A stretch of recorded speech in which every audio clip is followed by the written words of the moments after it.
Oh man, there's nothing on. Coming up, the newest reality crossover event, my Outback Truck Stop Kitchen Rules. Oh dear God, no. That should not be.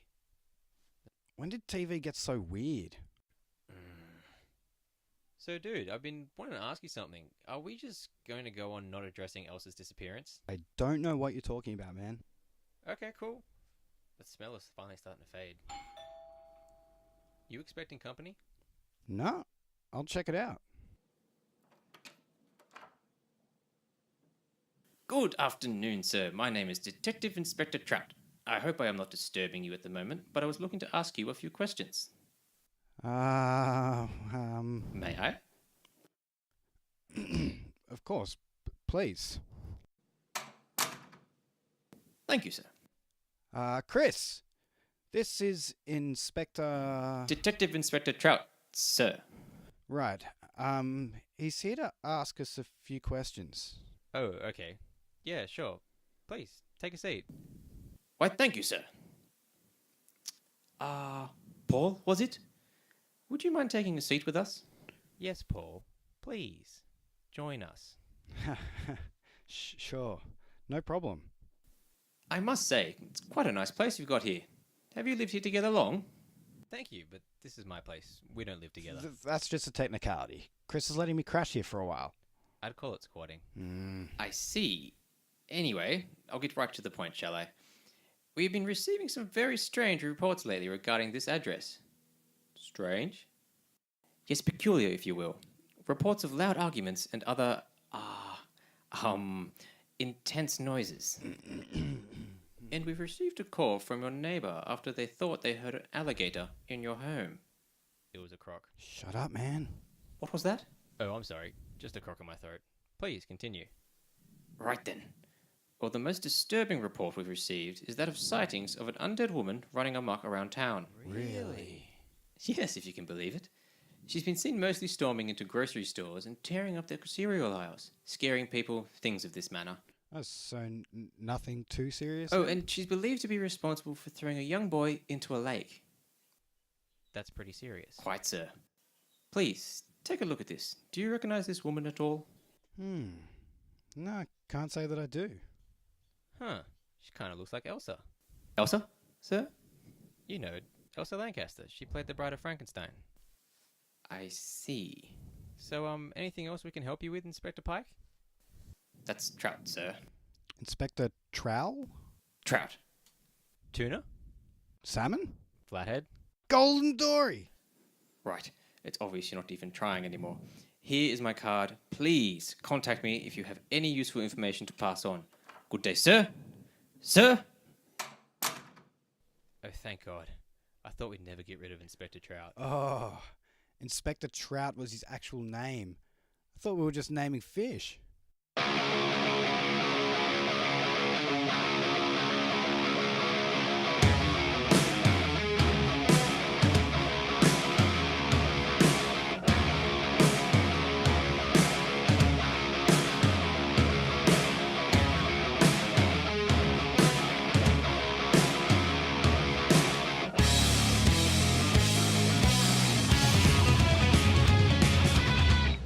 Boo!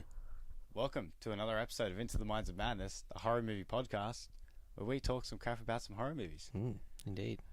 I'm your dead bride, Paul McWhirter. With me is the doctor who's going to take revenge on my death, Mr. Chris Dicker. How are you, my friend? Very well. How are you? Good. Really good. I think I've found the movie you enjoy, the horror you like. I think this is my niche. It's weird. I really like it. We just saw The Abominable Dr. Phibes. Oh, man. A fantastic British film, 1971, directed by Robert Phibes. Main star, the one and only Vincent Price. Oh, man.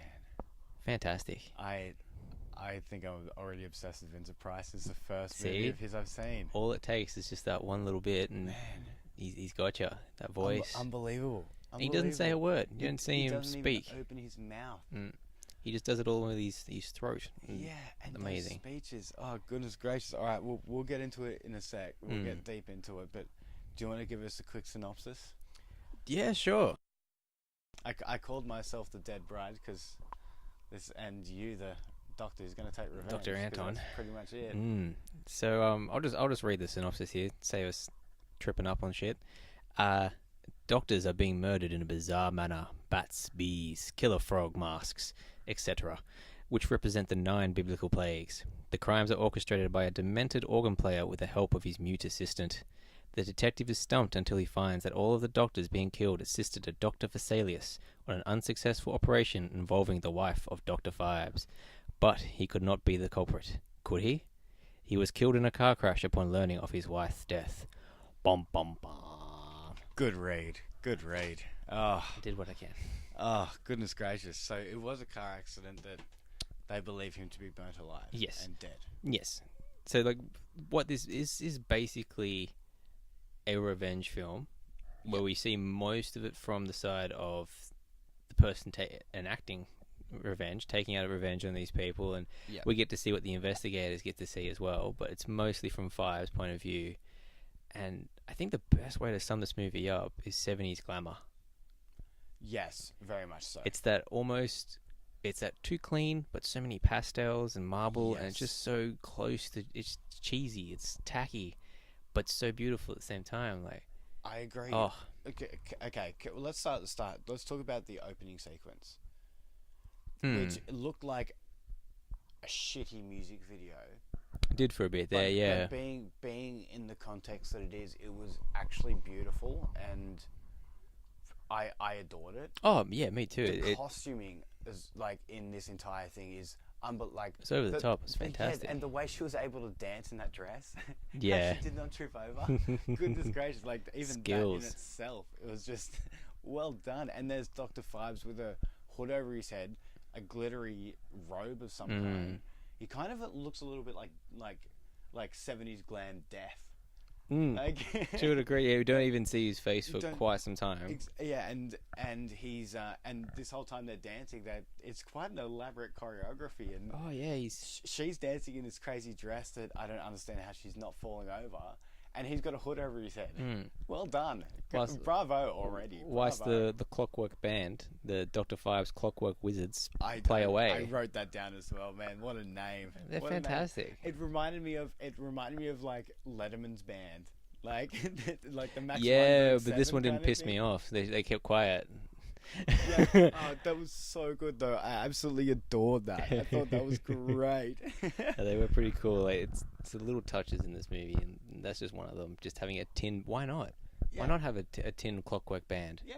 Why Fuck not? It was beautiful. I absolutely adored that. And then so we have that opening sequence, and so the first 5 to 7 minutes or so, there's zero dialogue. Yeah, we see him appear, come out of the ground on his organ, the band play. He does dances with the girl, and then she leaves. Whose name was? Let's get this out of the way. Volnavia. Volnavia. That's it. Volnavia. That's almost Bond level name. Yes. Oh, actually, I will just say I did do some research earlier. She was a Bond girl after this. She looks like a Bond girl. She looks like one. Yeah. Okay, 71. I don't know which one it'd be, but still. Yeah. Probably a Connery one. Yeah. Oh yeah. Ooh. It'd have to be. Poor girl. Poor girl. Oh, that poor woman. So anyway, yeah, we see, she leaves the frame, and we see the hooded Dr. Phibes go, and he's got a bird cage, but it's covered in a black cloth. And he loves nifty hidey holes. He loves the sneaky thing, and yes, this one was through the skylight. Yeah, straight down into the garage. Yeah, but he still walked down. Fancy cover as well. Got to make she gets a quick costume change out of this dress, and now she's in like this sheer blouse and like a Russian like bonnet, like that weird head. Yeah, almost looks like a really puffed up hairstyle. Yeah, but it's just a big beanie thing, and off they go. And I'm just like, Phibes, don't be lazy, bro. Like, your voice doesn't work, but your arms do. Like, just carry the cage down. She could have carried the cage down. Anyway, it's a bit excessive. I enjoyed it anyway. We do see his face at one stage when the window of the passenger door goes up because they're about to go out. Gets in the car, and we see that he's got the windows are all painted in the back. Yes, it's a profile of his face. Fantastic. Really like that. I like that touch. Who's that fooling? Yes. Come on. Okay. He didn't have to paint the entire window. He could have just painted his face in it, but still. Anyway, so yeah, still no talking, no dialogue, nothing at the moment, and it now cuts to the inside of a man's bedroom, and what we think is the first attack, but it's actually the second. Phibes releases bats into his room, which I know they're supposed to be scary, but it's still like they're almost like anesthetized bats, like they're half out of it, like they're just kind of just yeah, just they kinda do seem a bit crawling like all over that. and being like, yeah, cool, we're crawling over this dude, whatever, you know. It's really strange. It is it's very much that time when they decide like an animal has to kill somebody. It's still like the animal's not going to do that. Like Yes. as we see many a time with some of the other animals, it just doesn't want to happen. No. Yeah, so we see him, release the bats. The man gets killed. Yada yada yada, and it goes back, and I believe that's when we finally reveals himself. I think. I guess so. Yeah. Not too sure. Yeah, I think there's a moment of a reveal, because then the next scene is leading on to the inspectors. Yes, and that's kind of where we have our first line of dialogue is the inspectors, isn't it? It is actually, yeah. You're right. It is. Yeah. It's the inspectors. I was actually sorry. It was the bloke's butler as he came in and gave him breakfast. And That's when right. he freaked out. Yes, that's right. And that's when when he goes in and he opens the door. And a bat flies out, and it's a bat on a string. It's the worst looking shot. Like you can see the string so easily. This is what I love about these Blu-ray, beautiful Blu-ray releases of these old movies, because on DVD you can get away with it. Sometimes it'll come through, but on Blu-ray it's just like, there it is. Yeah, there it is. There's that string. And it's just like this perfect strong piece of nylon. Yeah, and it gets a little glint in the light. It's there too. I love it. It's so great. But I gotta say, I didn't catch the Detective Inspector Trout. Inspector Trout, who keeps getting called Pike and Bream, and twice. he got called Bream a couple of times. Oh, I didn't hear Bream actually. We'll touch on that in a second. But can I just mention, as we laugh about that, when I was on IMDb, this is actually listed as a horror comedy. Oh, for sure. It's actually listed as. Oh, it was definitely deemed as that. Like it's. I laughed my ass off at a couple of points. Mm-hmm. There are a couple of points that I just could not stop laughing at. This is a really funny movie. It is a funny movie. It's a really funny movie. It kind of stands out that old comedy doesn't have to, like, as much as I adore Mel Brooks stuff. Yeah, I adore Young Frankenstein and Blazing Saddles. Love that movie. I love those movies. But this is very a nice touch to subtle British kind of comedy. Yeah, it's never obvious. It's very dry about very it. Dry. Well, it's very, and I think that's why it can get away with it in a horror movie, because it is definitely so dry. And I mean, there were one or two moments that I don't feel like were dry at all. They were just obvious jokes. Bit on the nose. But also pulled off really nicely. So it didn't take me away from the movie. It was just like, oh, that was a nice moment. Yeah, it gives you a break from this kind of very dramatic, melodramatic kind of. Very melodramatic, yeah. Yeah, it kind of gives a nice break from it all. It's not a heap of suspense or anything like that, but there a lot. It's about the melodrama. A lot of big speeches and lots of big moments. And, so some of the speeches that Vincent Price makes, through his gramophone, are just incredible. We'll get to that anyway. Yeah. But I want to talk about Inspector Trout, and this scene makes me giggle, puts a smile on my face. This introductory scene of them, and so we see Inspector Trout, his good buddy, Detective Mustache, we'll call him. Yeah, let's go on Detective Mustache, and he's always in a hurry. Always in a hurry. Detective Hurry Mustache. And so yeah, they're going over it, and Trout, he wants to be a competent cop, but he's very much befuddled. He's a befuddled man. And I think he's constantly going with his gut and just being just trying to do the right thing. I will stay with you, no matter what. Yeah, and this case is just too absurd for him. It's out of his realm. In this beginning part, he can't fathom that there's even bats in a room in London. It just doesn't make sense to him. But what I love about him as well is, as the movie goes on, he starts believing it. He tells his superior, and his superior starts calling him what are you thinking? What are you doing? Calls him up on it. About it. But he finally ends up kind of going with the whole theory of it. And yeah, but pretty much sheer dumb luck that Yeah. that he is there. Like he didn't solve anything. No. He was just there. He was just the first one on the scene. He just had his nose in the air. He had the scent, but he had no idea. But this moment, like they're talking about it and talking to each other, and then one goes, "Oh, whatever it might have been Johnson. Johnson, are you here?" Like, "Yes, sir." And they look around, they can't see him. It's like, "Where are you?" "I'm up here," and he's lying on top of the wardrobe. That's right. Yeah, just out of nowhere, With a magnifying glass, magnifying glass, literally looking at the wardrobe, and he's like, "Oh, so you are very good. Carry on." And then it just came out of nowhere. And that was probably the first funny moment. And it was just like the camera just pans up to him, and he's just up there. And it's like, what? Where did that come from? Like, but I believe it you. was perfect, though. I think you missed this bit. I caught you reading your notes in this little moment, but it was like one of the blink and you miss it moments. But Inspector Mustache is talking to him, and he was saying how this reminds him of a case beforehand where a man was killed with a swarm of bees. Yes. And Trout has walked into the cupboard, and he starts walking through the entire thing, and like Inspector turns around, Trout, he puts his head in, and then the camera kind of pans down, and then Trout's head pops out the other end, and I was just like, that's perfect. Why is he walking through the cupboard? I love it. I missed that. I was gonna rewind it, but I was just like, nah, can't. That's It was just awesome. kept going. That's awesome. I It's just love this that. great little moment, and So just dumb little like physical visual comedy. Yeah. Like yeah, they love a little just a touch. little nod to something. Mm. That was great. Well, like, Awesome. Another fantastic bit with them. I know we're probably spoiling something too early, but I think it was the 7th victim or something like that. Oh man, the brass unicorn. Oh my. Okay, this was the moment that I laughed the most at. Oh. And this just like shows God. Trout, the police. It just shows their character Damn, perfectly. Okay, so they're taking one of the doctors. So there's 9 doctors that they're trying to kill. That he's trying to kill.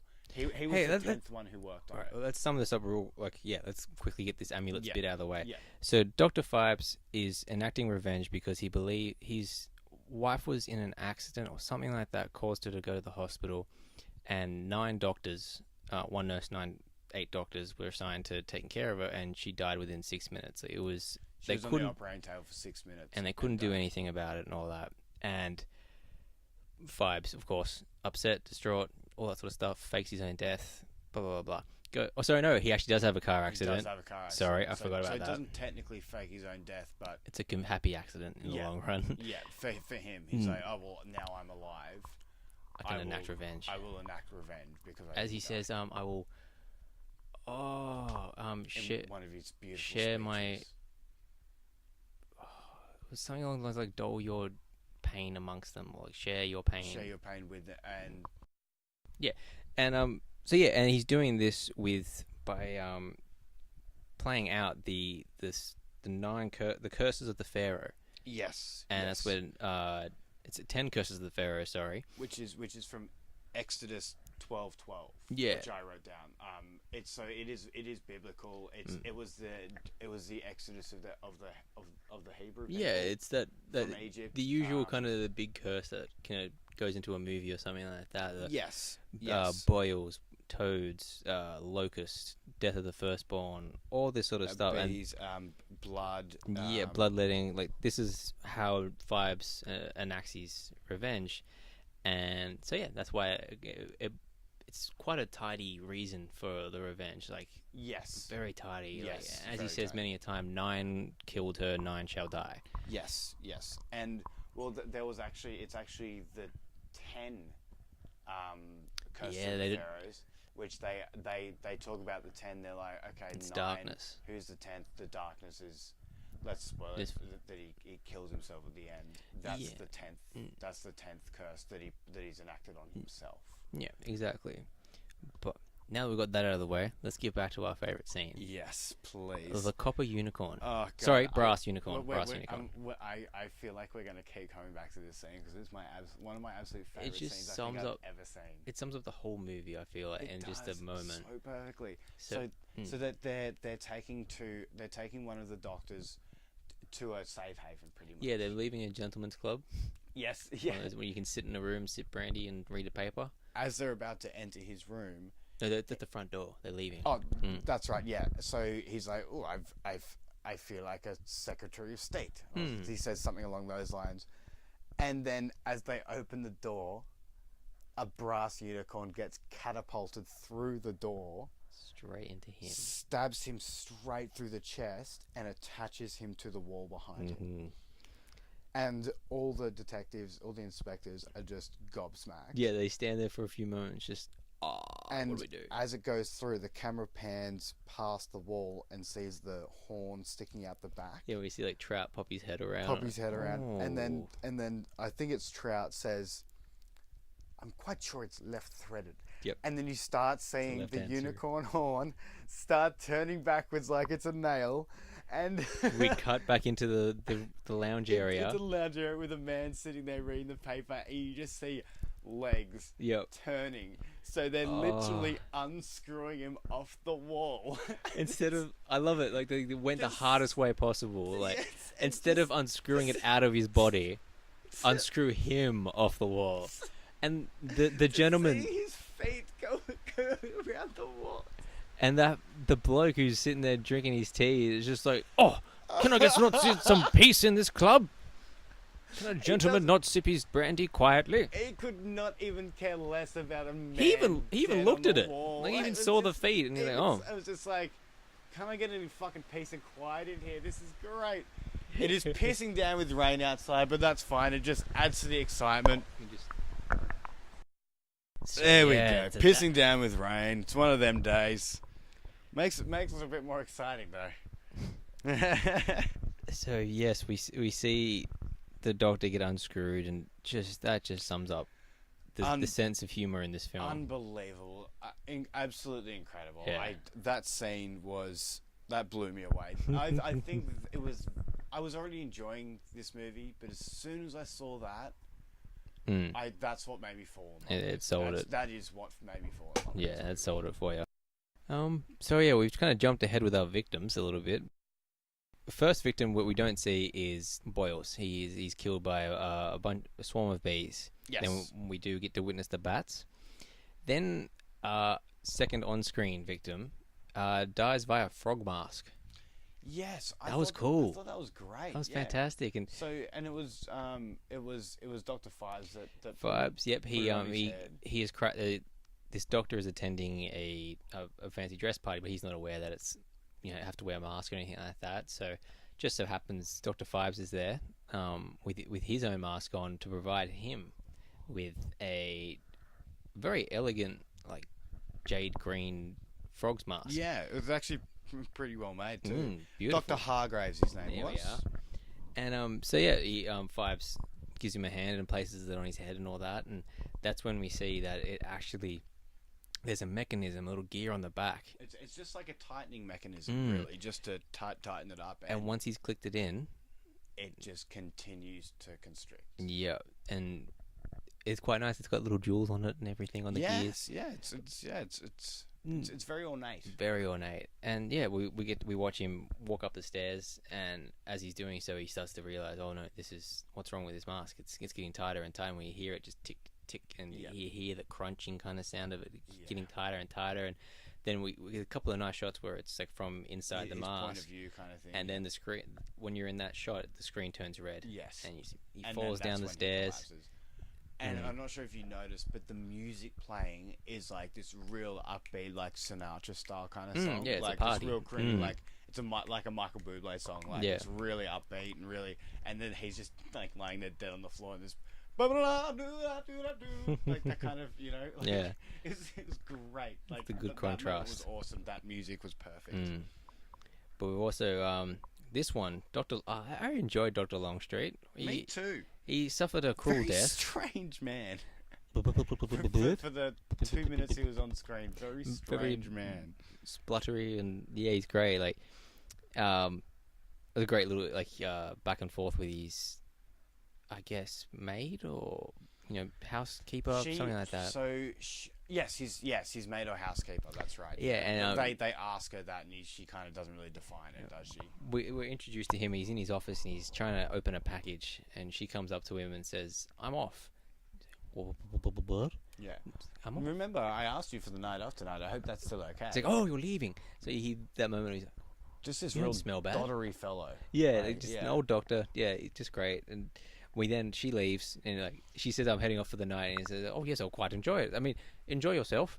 And once she does leave, we're revealed that what he's actually been trying to get at is a film, a belly dancer film, Yeah, to play on his projector. a belly dancer / snake, not snake charmer, but she belly dances. She belly dances with a snake. with a snake with a python as a prop, I guess. Yeah, Yeah. and so we get to see him getting to do what he wanted to do, and he's standing there in the dark, working the projector with the crank projector, sipping on his brandy. And it's like he's pretty much watching porn. Basically, like pretty whatever. much watching porn. I don't know what year this is. I think it's like supposed to be like 1920 or 1915 or something like that. The costuming definitely seemed that way. But you just see him getting his jellies off. He's really enjoying himself. And there's even a point where like the snake is like, it's definitely supposed to be some kind of pornography in a way, where the snake is a phallic thing as well. Yeah, she's like putting it in her mouth. She even puts a snake's head in her mouth. Like it is supposed to be pornography in a way. Oh, definitely. It's totally pornography. And the way that he's watching it, sipping his brandy, and the best part is, obviously he's not masturbating, but the crank he's using, like, it almost looks like he is masturbating. It's a good way to imply that, yeah. Really perfect. But I do like, you're not going to see any DP in the like 1910s, so that's pretty raunchy for them. Yeah, you're not even going to see any interracial shit, dude. Like, it's like there's no way that's happening. You're not going to get one of those undershots. No. Where I get distracted. The fact we could see her belly was enough. Like, oh Jesus, goodness gracious. But God, Dr. Longstreet. And in his moment of joy, let's call it joy. Yeah, let's call it joy. He's interrupted once by his housemate, housekeeper, and who's just like telling him that she was like, she was like, oh, you didn't eat your supper, you've been a naughty boy, and he starts to freak out, and he's got the projector in the hallway, and the screen, and she passes over his lunch, his dinner to him, and he's like, oh, thank you. She's like, what's this? He's like, oh, what? Oh, this. Oh, yes, you see, it's quite new. It blocks out drafts. And she wanders off perplexed.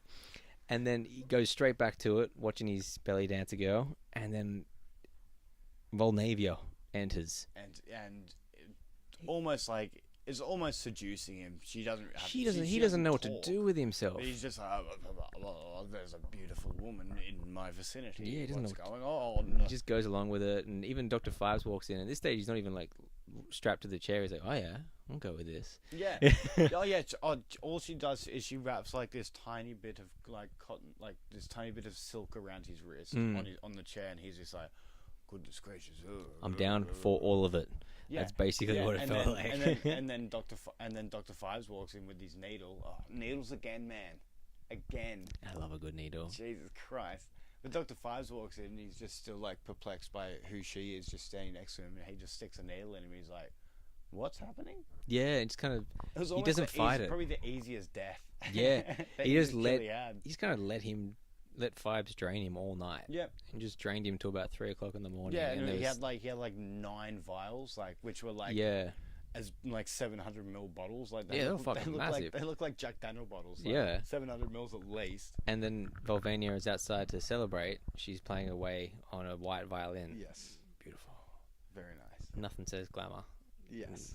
Charm and just everything beautiful. We can't forget that this is where Dr. Phibes, I'm quite sure this is the one where Dr. Phibes loses his amulet. His first and only mistake, honestly. Yeah, only mistake. Because in the slight, scuffle that they had when they trying to put him in the chair, like trying to take his blood, Dr. Longstreet manages to knock his amulet off his neck, leaving on the floor. Correct. And I guess Phibes, after being there for 8 hours, got a bit over it and just forgot about it.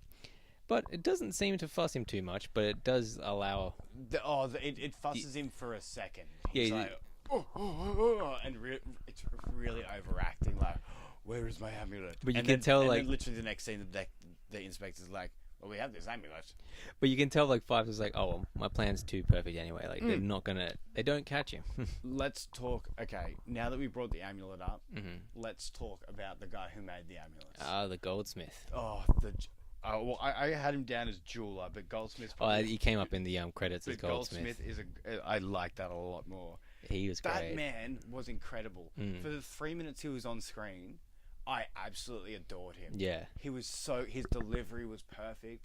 I'm not sure if you noticed as well. Obviously you did. How would I have noticed it if you didn't?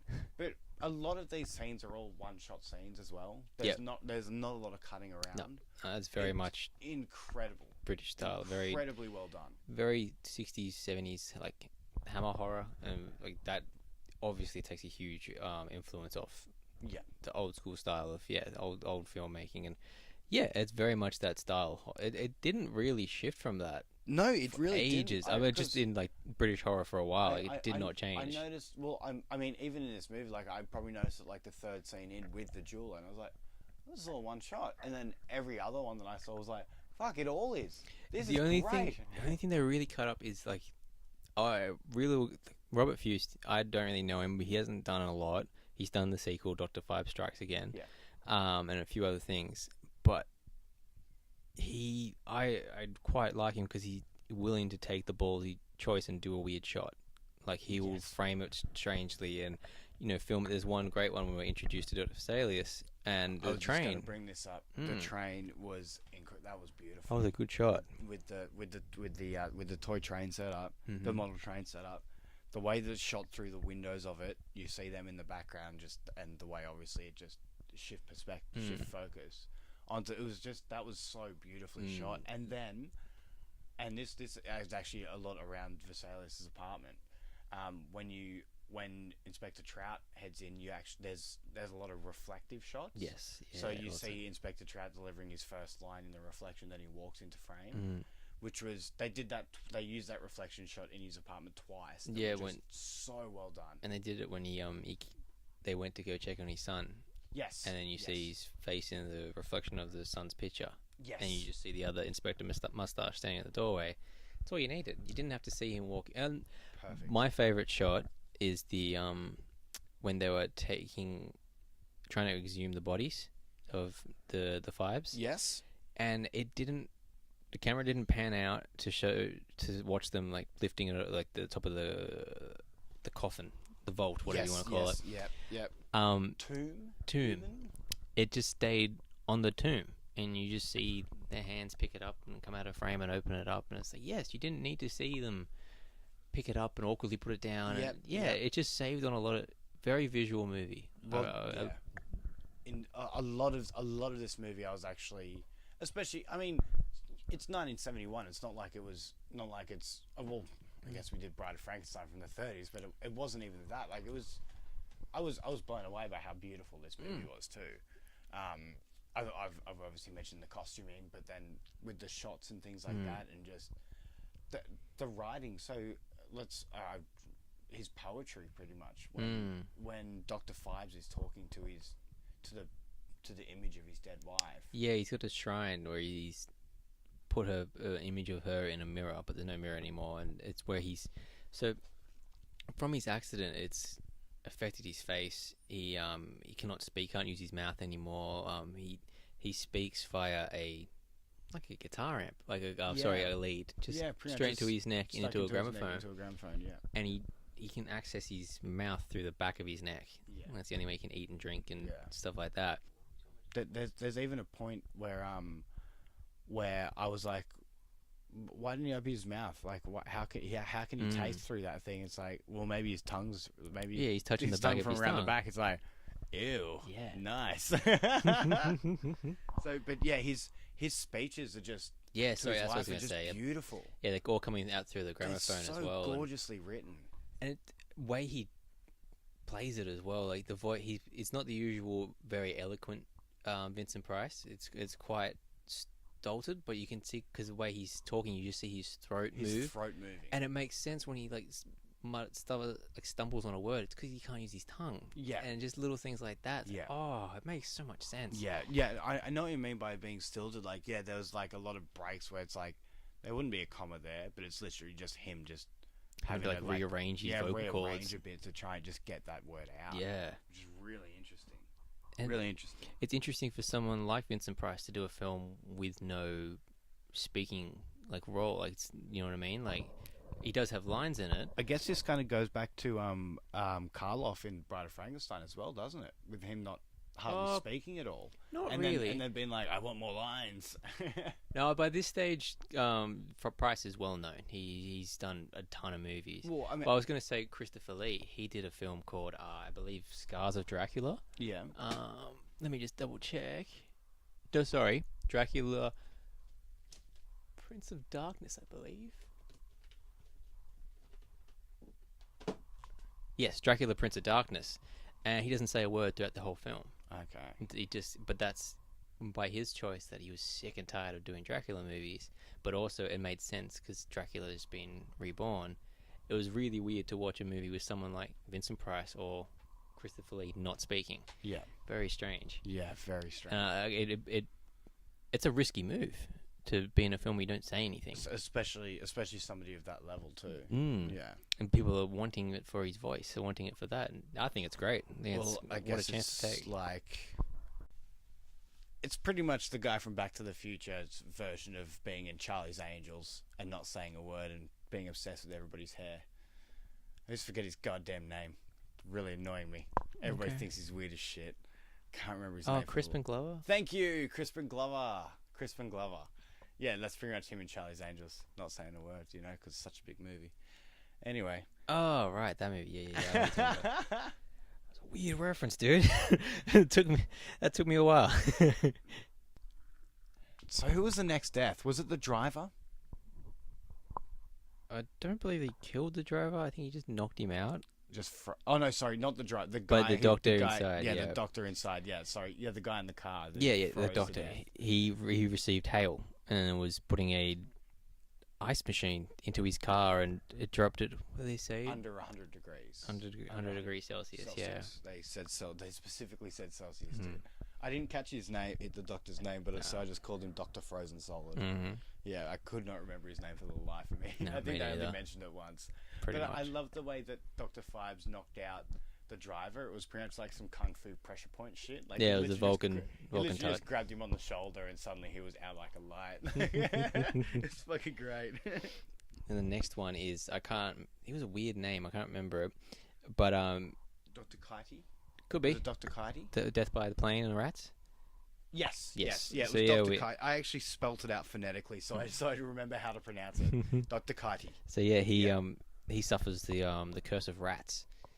You see him; he's taken off in his plane, and rats appear At the start, because he goes up and speaks to the kind of the mechanic, I guess, Yeah. who's working on his plane. He's like, "How are you?" He's like, "Good," and just leaves it at that. I was like, "Oh, it's got to be some kind of engine thing." And I'm like, "Oh no, wait, it's got to be one of the curses. It can't just be the engine." Like, I want to say, like, I always love this weird little thing in movies. Like, he walks up to him. The guy's obviously working on something in the engine. He's like, "Everything good?" Yeah, and just closes it. I'm like, yeah.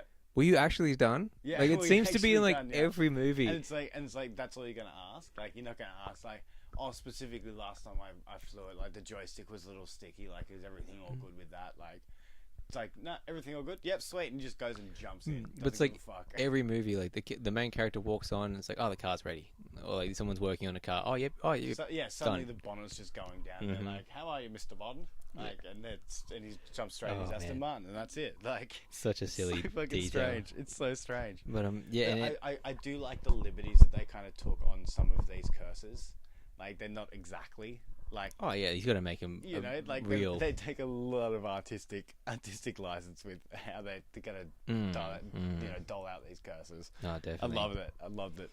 So he gets mauled by rats and crashes his plane because of that. Yes. Then we've already spoken about the brass unicorn, and then we Too good. Sorry, I'm still gonna just Yeah. lose it every time we bring it up. It's Okay. so good. then we meet the 8th victim. She was a nurse. I can't remember her name. I didn't catch her name No, either. she I was think very I only quick. said her name once. Yeah. But anyway, we by this stage, you know, Trout, his other policemen, other workmen, you know, they've had their boss riding their neck. That little twat of a man.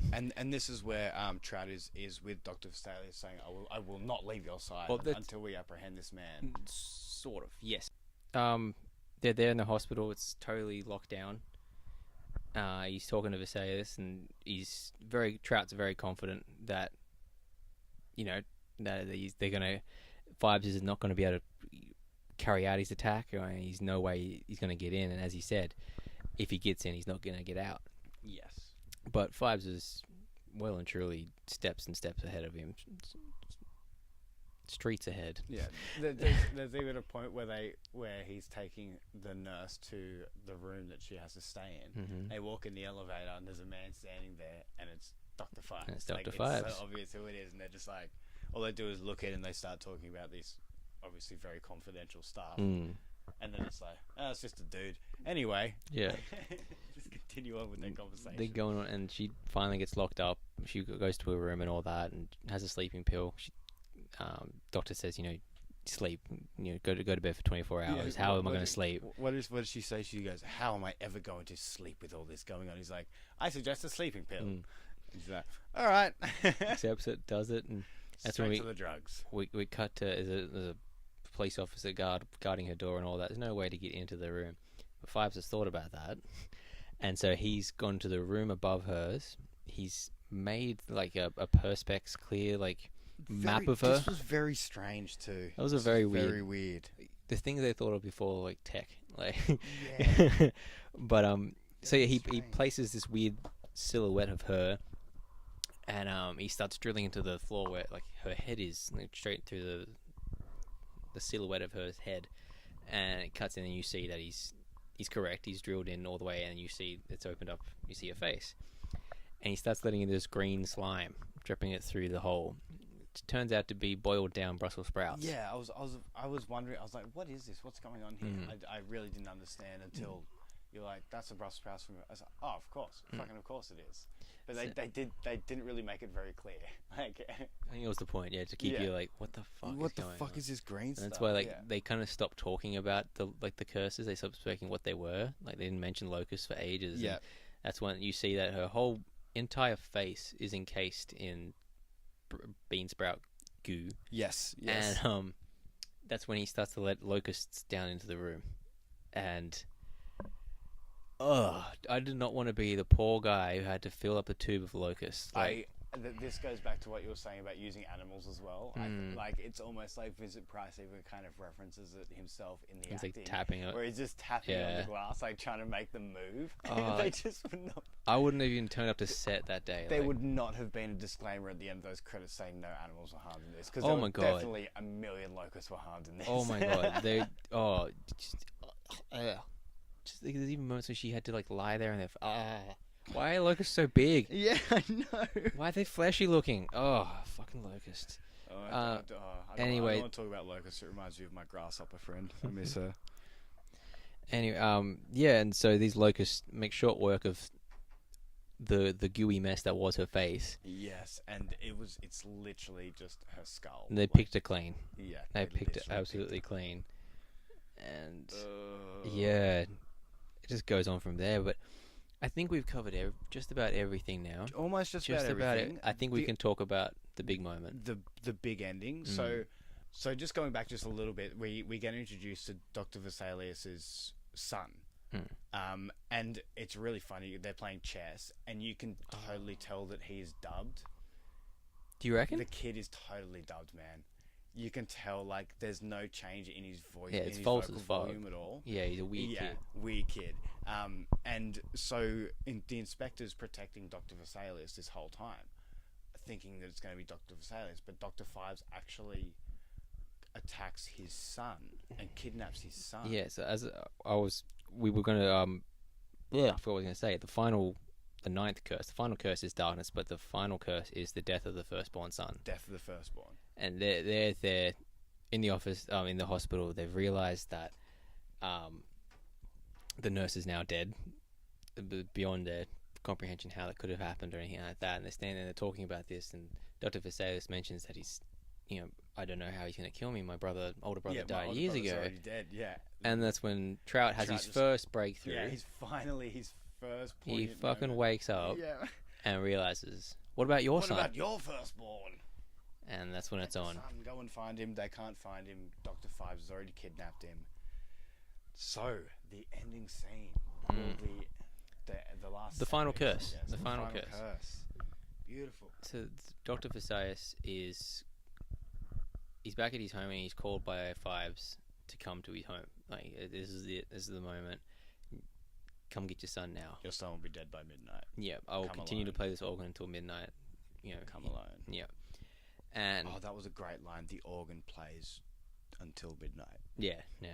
Beautiful. And so Trout, he's helped himself to a glass of brandy, and he doesn't want the doctor to go by himself. Puts up quite a fuss about it. You know, I'm gonna have to use force, sir, and all that sort of stuff. And Sayers knocks him out with his gold telephone, Yes. as every good doctor has, next to his And brandy. he has two of them Two in of the them, same room, Of course, too. of course, got a match. They don't sell those things separately. Yeah. So yeah, he goes off. He's now they had no clue where Phibes was. There was no way of tracking down. The incompetent police force could not find it, and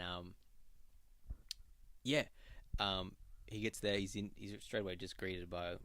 I keep going to call it Volvanavia, and that's just Yeah, it is totally almost a Bond name. Like, it really is. Volnavia. Volnavia. Oh, lets my him in, goodness. and Phibes reveals his punishment for him, and he shows him that he's taken his son, and it's revealed that he's down on the floor, and he's on an operating table. His neck is chained to the table, all that sort of stuff. It was almost Saw level shit. That's the point I was just about I to wrote make. that down. Yes. I love that a movie from 1971 beat Saw to the Yeah. whole, And- cut a key out. So, Influenced our buddy Eli Roth. it's not Eli Roth. Oh, Lee Winnell. Is it Lee Winnell? No. Hang Pretty sure Lee Winnell wrote it. Eli Roth directed it. It's not. It's definitely not Eli Roth. It's Saw? James Wan. Oh, James Wan. You're thinking Hostel. Huston. You're not a horror fan, we know. Sorry, everybody. There's probably one.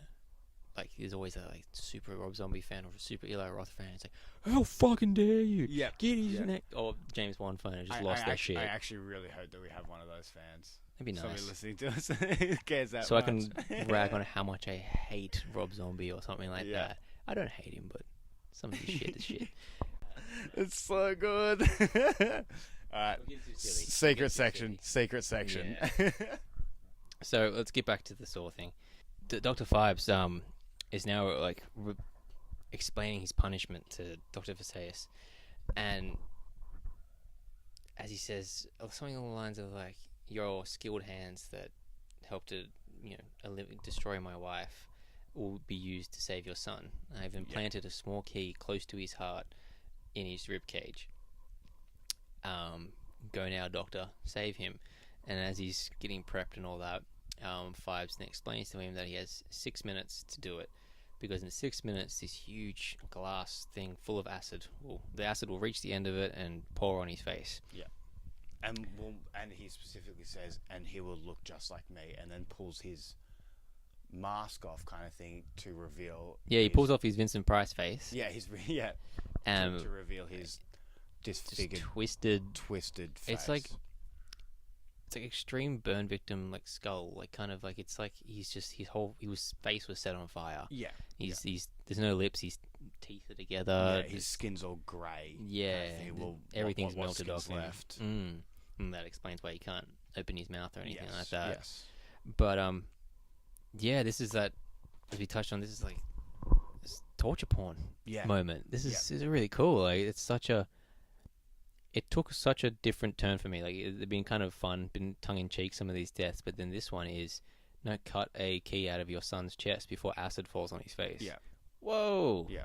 That's awesome. Like, and I like, it was a nice touch because she died in 6 minutes. He's got 6 minutes. He's got 6 minutes. Yeah. So she's, as we alluded to, what we said earlier. So she died within 6 minutes of being on that operating table with those 9 doctors around them, around her. The same thing's about to happen to Dr. Sailor's son. Exactly. And by this stage, Trout's woken up. He's on his way with the police and all that. Can we just mention the way he wakes up too? He wakes up. There's a pregnant pause on the kind of mantelpiece, and we see the brandy that he poured earlier sitting there, and I said to you, $20 says he goes for the brandy. He goes out of frame, runs straight back for the brandy, has a swig, and off he goes. Off he goes. Beautiful, beautiful little touch. Yeah, it's fucking great. Like, by this stage, Phibes is now going into what would you call it? Shutdown. He's finishing it. The plan. It's Everything's done. finishing off. He's descending.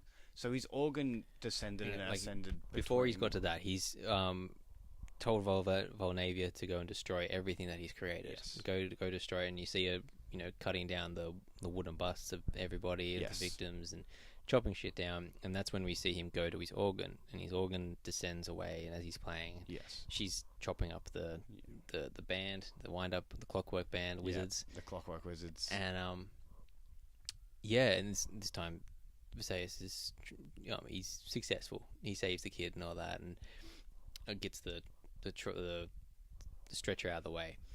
But before I talk about what happens to Phibes, let's just finish the Viserys bit. Yeah. So he gets him out of the way, and by this stage, Volnavia has figured, oh shit, he's done it, and Yeah. she runs down and like With the axe that she was Axe using in to hand, destroy everything. tries to attack him. By this stage, Trout and other inspector And are Mr. there. Moustache. Mr. Moustache are there, and the acid reaches its limit, and poor Volnavia gets a whole face full. She gets a shower of acid. Yeah, she cops it. She cops it bad. I adore the way that the inspectors and Viserys react. They're just like, "Ooh, that looks like it hurt." Like they're not really disgusted. They're just like, "Ooh, what a bother that would be." They're somewhat used to it now, and there's a good little steaming. Like, yeah. That's what they're just like, "Ooh, seems like a bit of bother." well, they're like, get an ambulance for him, for the son, and Trout's like, what about her? And says, no point. But I love Ain't just the way that nothing. Viserys just disappears. Just like, yeah, I saved my son. He can fucking lie there for a while. Yeah, I he's don't give a fine. He's shit. knocked out. He ain't gonna do anything. So then that's when we see Phibes is now he's lowered himself into his organ chamber. I guess it's pretty much where he sleeps.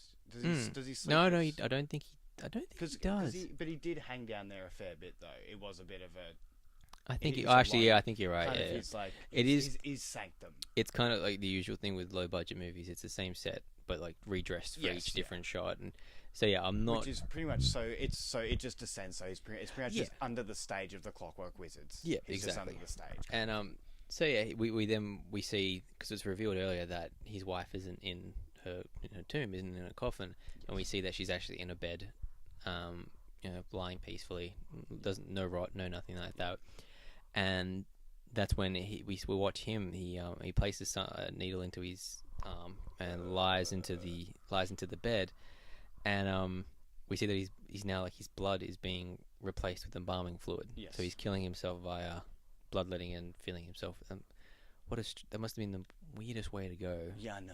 So strange. That'd be disgusting. But then we see, very 70s, the mirrored ceiling of the of the bed comes down and closes. So it's pretty much a sarcophagus. Yeah, so he's For the entombed. two of them. They've entombed themselves. Yeah, and we see, as always, Trout and them are just a second or two Just a behind. second behind. And as the door finally closes, You see the organ descend. Exactly. They wander around for a little bit, nowhere to be found. Movie done. Like, they're Movie just done. like, the mystery will remain a And- mystery. Like, and that was kind of the darkness for the end of it. Mhm. That was the 10th one to himself. exactly. Having that close with the sun, The moon. and the earth Yeah, it on was. top of it was just it finished off that Egyptian Mm. theme to it. Oh, as well, definitely. which was just, oh man, It's a good movie. such a great movie. Such a great movie. Just fun, good story, well Great shot, story. beautiful. It's just fun. Yeah, it was a really fun movie. Mm. Okay, I completely Eli Rothed over this movie. Yeah. First one that I can say that I've Eli Rothed over. I absolutely adore this movie. I would like to watch it again in the next couple of days. Nice. Oh, That's how quickly I want to watch this wow. movie. Yeah, I'm happy to hear that, dude. That's awesome. I absolutely adore this movie. Good. I thought it was amazing. Good. Viserys, played by Joseph Cotton, incredible actor. Incredible. Obviously, Vincent Price. I mean, that kind of almost goes without saying. The guy who played Inspector Trout.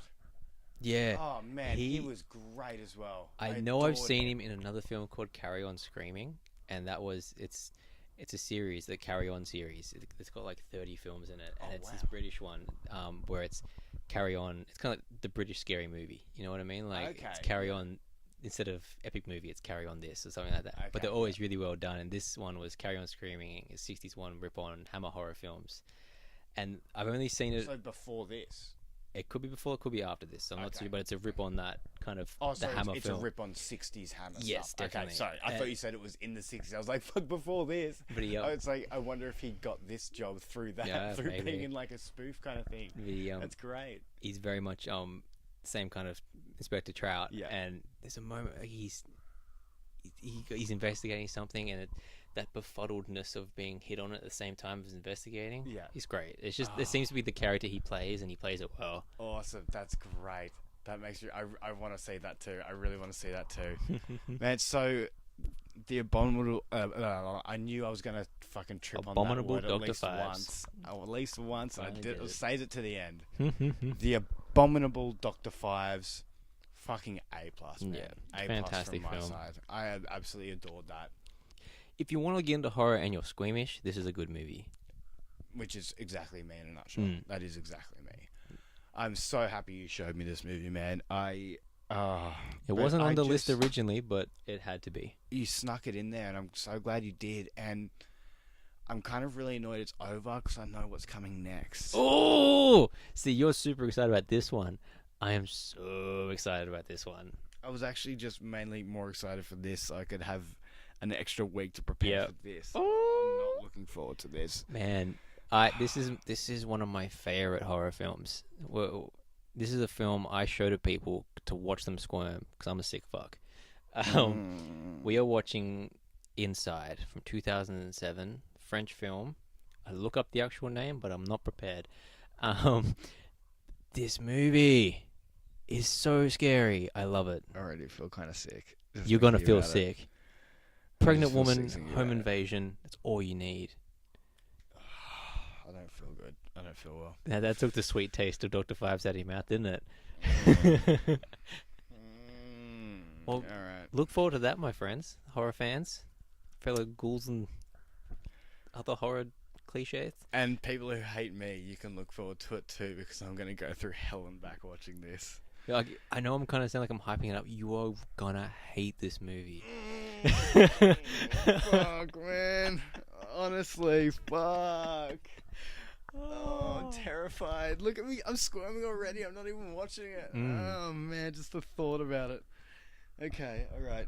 Okay, let's finish this up because now I've got to go out into the world and not have to think about what's coming next. Oh, wait till like how you feel after watching it. Like, numb is probably a good word. I honestly believe that the next podcast is going to be a very short episode because I'm not going to be able to talk about it for too long. I don't think. Oh, it'll Especially just be after me. having to sit through it. It would just be me talking over a sobbing Paul Yeah. and just like waffling on how great this movie All is. it's going to be is me just making sounds. Just. Oh. Alright. Oh no, actually, I probably won't be able to comment on it because my eyes will be closed half the time. Alrighty, let's do some plugs. Let's So, wrap this shit up. thanks so much to everybody for listening. We really appreciate it. That was a fucking awesome one. Check us out on Facebook, Into the Minds of Madness. Please do. Like us on Instagram. We're getting active there at itmumpod, ITMOMPOD. We're also on Twitter with the same handle, Oh, yeah. which isn't very active. We're not very active on it just yet, but get in. Didn't like I even said know we last had week, one. Jump on the ground levels because once we start getting active on there, then you can already be following us. So, also itmumpod@gmail.com for any suggestions, any hate mail, any Yeah, send it our way. and speaking of feedback, I just want to thank a few people for hitting us up. I think last week was our best sounding episode, technicality wise. So that's a tick in one of my boxes. So I just want to thank a couple of people. So Cowling, Daniel, and Rob over at Oatlands, really appreciate it. You guys all listening as a household. Yeah, that Appreciate kind of it. blows my mind. Couple of the guys from the Steel Wars Safe Haven, Mr. Matthew Frost and Mr. Mick McConnell. Thank you very much for having a listen. Thank you. Oh, no, I just want a big shout out to two of my closest friends. Logan, you've been listening since the beginning, and same with Ariel. pair of you. Thank you so much. Big love. Also Danny McGregor. Danny McGregor, she's been yeah, active on one our of the Facebook as well. We really appreciate it. I think she was the first person to even comment on our page. Pretty sure she was. So she's definitely. So thank you, Danny. We really appreciate it. Thank you to everybody. Everybody's listened. Everybody's listened. But hit us up if you hit us up even once, we'll give you a shout out. Why not? Like, we love you all. We really appreciate it. It honestly means the world that you guys give a shit about this thing that we probably spend way too much time on, but we absolutely adore doing. Like, this is so much fun. Like, thanks for listening to our sketches too. Like, our fun little thing that Chris writes them. We act them out. It's this silly little thing that we absolutely fucking love doing. It's so much fun. So we really appreciate the feedback on the sketches too, because that's really good. I'm really happy with that. So. Just a huge thanks to everybody so far for jumping in and having a listen and really giving it your time. We really appreciate it. It means the absolute fucking world. So everybody, please rest in horror. We'll see you all next week. See you next week. Love you all. Thank you.